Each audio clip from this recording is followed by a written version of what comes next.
বেশ কয়েক মাস পর আবার তৃণমূল রাজনীতিতে শোভন চট্টোপাধ্যায়কে নিয়ে জল্পনা রয়েছে। মমতাদি ডাকলে অমান্য করার মতো ঘাড়ে মাথা নেই। TV9 বাংলায় এক্সক্লুসিভ সাক্ষাৎকারে মন্তব্য কলকাতার প্রাক্তন মেয়রের।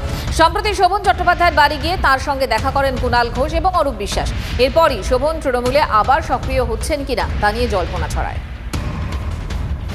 শোভন চট্টোপাধ্যায়ের বাড়িতে কুণাল ঘোষ এবং অরূপ বিশ্বাস, এরকমটাই রাজনৈতিক একটা গুঞ্জন। হঠাৎ এই বৈঠকের রাজনৈতিকভাবে তাৎপর্য কোথায়?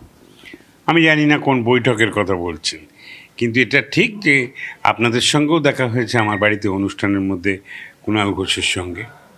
পাশাপাশি কুণালদা আসে অবসর সময়। আপনার বাড়িতে কবে এসেছেন? বেশ কয়েকদিন আগে এসেছিলেন। আপনাকে অনেকটাই বেশি ভালোবাসতেন মুখ্যমন্ত্রী। আমার ভালোবাসার বিষয় নয়। আবার কি রাজনৈতিকভাবে যদি ডাকেন বা এরকম কি কোনো জল্পনা চলছে? অনেকে বলছেন যে আবার আপনাকে। না, এটা একটা বাস্তব সত্য। আমি আপনাকে বলি যে আজও যে জায়গায় যেভাবে আপনারা আসছেন আমার সঙ্গে আলোচনা কথাবার্তা বলতে চাইছেন, এটাও যদি কারুর দেওয়া হয় সেটা হলো মমতা বন্দ্যোপাধ্যায়ের দেওয়া। 21শে জুলাইয়ে যাবেন?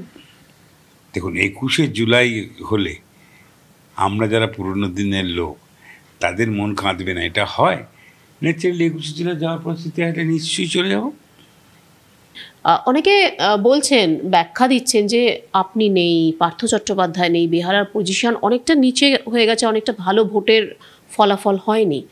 আপনাকে কি কোথাও গিয়ে তৃণমূল কংগ্রেস দায়িত্ব দিতে চলেছে? আবার আপনি কি দায়িত্ব নিতে চলেছেন আপনি জিজ্ঞাসা করলে আমি সে প্রশ্ন উত্তর দিই। আমাকে দায়িত্ব দিতে চলেছে কিনা সেটা সামগ্রিকভাবে তৃণমূল কংগ্রেস দল আছে। আর মমতাদি জানেন যে সমস্ত দিকে যদি চোখ থাকে, মমতাদি যারা মনে করে সব খবর রাখেন, তা সেই খবরের পুঙ্খানুপুঙ্খান বিশ্লেষণ করে মমতাদি যদি কোনো সিদ্ধান্ত নেন, সেই সিদ্ধান্ত অমান্য করার মতন মানে ঘাড়ে মাথা আমার আছে কিনা আপনি জানেন। তাকে নিয়ে আসলে রাজনীতিতে নিশ্চিতভাবে একটা নতুন অঙ্ক তৈরি হবে, একটা নতুন সমীকরণ হবে, এটা নিশ্চিতভাবে বলা যায়। এবং সম্পূর্ণভাবে প্রস্তুত রয়েছেন শোভন চট্টোপাধ্যায়। শুধুমাত্র যদি তাকে ডাকা হয় কোনো দায়িত্ব নিতে, তিনি পিছপা হবেন না।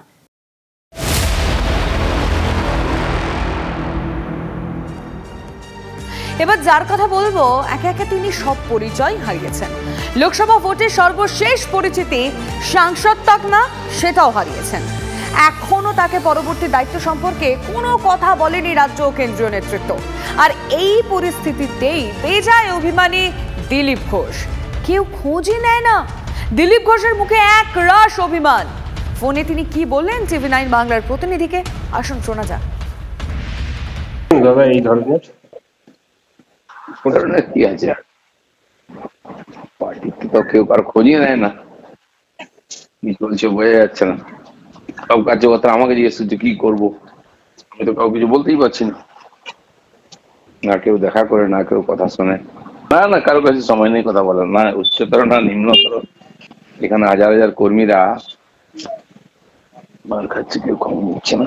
নিজেই যাচ্ছি, কাজকর্মীরা ফোন করছে, দেখা করতে চাইছি, কি করবো। বাড়িতে আসছে, বাড়িতে গিয়ে এত লোক কি দেখা করবো, আর তো কেউ যায় না দেখা করতে।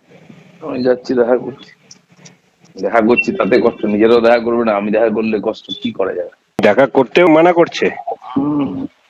যাচ্ছি বলে অনেক সমস্যা, ওই জন্য না আসে দেখা করে চলছে। তাহলে পরবর্তী পদক্ষেপ কি? দেখা যাক কি করছে পার্টি, কি ভাবছে, দেখি তারপরে। দিলীপ ঘোষ বলছেন কেউ খোঁজ নেয় না। আচ্ছা, তাহলে কি এবার কোনো পদক্ষেপের ইঙ্গিত দিলেন প্রাক্তন বিজেপি রাজ্য সভাপতি? রাজ্য রাজনীতিতে জোর গুঞ্জন চলছে। দেখুন, রাজনৈতিক মহলে শুধু বিজেপি কি ভাবছে সেটা তো জানার দরকার, তার পাশাপাশি বিরোধীরাও কি ভাবছে, মানে বিজেপির বিরোধীরা কি ভাবছে সেটাও জানাটাও খুব দরকার। এক্ষেত্রে তৃণমূল কংগ্রেসের তরফে আমরা অরূপ চক্রবর্তীর সঙ্গে কথা বলেছিলাম, তার কি মতামত শুনি। তৃণমূল ঘোষকে হারিয়েছে, কিন্তু দিলীপ ঘোষকে তার থেকেও বেশি হারিয়েছে শুভেন্দু অধিকারীর দলবল। এই জন্য আমি প্রথমেই বললাম, পরের ছেলে পরমানন্দ, যত উচ্ছন্নে যায় তত আনন্দ। বিজেপি উচ্ছন্নে গেলে আমাদের আনন্দে যাওয়ার কথা, কিন্তু সে থেকে বড় কথা দিলীপ ঘোষ এই রাজ্যের একজন পুরনো বিজেপির নেতা। তাকে নব্য বিজেপির হাতে এই ধরনের লাঞ্ছিত হতে হচ্ছে, মানে গঞ্জনা সহ্য করতে হচ্ছে। আমাদের দিলীপ ঘোষের জন্য সমবেদনা রইল। একরাশ অভিমান। আর সেই অভিমান নিয়ে দিলীপ ঘোষ আমাদের প্রথমে থেকে জানিয়েছিলেন যে দলের কেউ খোঁজ নেয় না। এবার আরো এক ধাপ গিয়ে সরাসরি রাজনীতির ছাড়ারও ইঙ্গিত দিয়েছেন দিলীপ ঘোষ। কি বললেন তিনি, শুনুন। আপনার গলাতেও যে হতাশা শোনা যাচ্ছে, অনেকে ভাবছেন যে আপনি দল ছাড়তে পারেন। দল ছাড়লে তো রাজনীতি ছাড়বো, দল আর কি করবো। দেখেন এই পার্টি যদি প্রয়োজন থাকে তাহলে পার্টি কি ভাবছে, কাজ না থাকে যে প্রচারক হিসেবে কাজ করছিলেন, অনেক রকম কাজ করেছে, আমি সেটাই করবো। একদম কিছু নয়, রাজনীতি তো আমার পেশা নয়। আমি এসেছিলাম একটা মিশন নিয়ে, এটা করে দিয়েছি, আমার কাজ প্রায় শেষ। পার্টি যদি প্রয়োজন থাকে আমি কাজ করবো, নাহলে আছি রাজনীতিতে এই ঝগড়া মোগড়ার মধ্যে কি করবো। দেখে নি পার্টি কি ভাবছে, দেখ মাস। দিলীপ ঘোষ রাজনীতি ছেড়ে দেবেন? কি করবো, রাজনীতিতে পড়ে থাকার জন্য তো আমি আসলে কিছু করতে এসেছিলাম। করার সম্ভাবনা থাকলে রাজনীতি ফালতু এই ঝগড়াঝাটির মধ্যে কি লাভ, অশান্তির মধ্যে। বিজেপির প্রাক্তন রাজ্য সভাপতি রাজনীতি ছেড়ে দেওয়ার কথা বলছেন। বিজেপির বর্তমান রাজ্য সভাপতি সুকান্ত মজুমদার, তার কি বক্তব্য শোনাবো। পাল্টা তৃণমূল কংগ্রেসের যারা অনেকেই সহমর্মিতা দেখিয়েছিলেন দিলীপ ঘোষের ক্ষেত্রে, সেক্ষেত্রে তৃণমূল কংগ্রেসের কি বক্তব্য, শোভনদেব চট্টোপাধ্যায়ের বক্তব্য রয়েছে কুণাল ঘোষের। কিছুদিন আগে দিলীপদার সাথে আমার ফোনে কথা হয়েছে। দিলীপদা আমাদের সিনিয়র মোস্ট লিডার এবং খুব পার্টিকে অনেক দূর এগিয়ে নিয়ে গেছেন। আমার সাথে প্রায় 7-10 দিন আগে ওনার কথা হয়েছে। এর মাঝে আমি যেহেতু মন্ত্রণালয় এবং বিভিন্ন জায়গায় দৌড়াদৌড়ি নিয়ে ব্যস্ত থাকাতে কথা হয়নি, নচেত আমি অন্য বাড়িতে গিয়ে ওনার সাথে দেখা করবো। দীর্ঘদিনের রাজনীতিবিদ, আমি মনে করি না যে এরকম একটা মানুষকে যে কোনো রাজনীতি তাকে এরকমভাবে অসম্মান করবে, এটা আমি মনে করি সেটা উচিত নয়। কিন্তু ব্যাপারটা তো আমার দলের ব্যাপার না, তাদের দলের ব্যাপার, সেটা তাদের দল বুঝবে। কিন্তু যে কোনো সিনিয়র একজন পলিটিশিয়ান অসম্মানিত হচ্ছে দেখলে আমাদের মনে খারাপ লাগে। দিলীপবাবু তিনি যে সময়টা সভাপতি ছিলেন তাতে অন্তত স্কোরবোর্ড বলে তার দল আগের থেকে একটু বেটার করেছিল।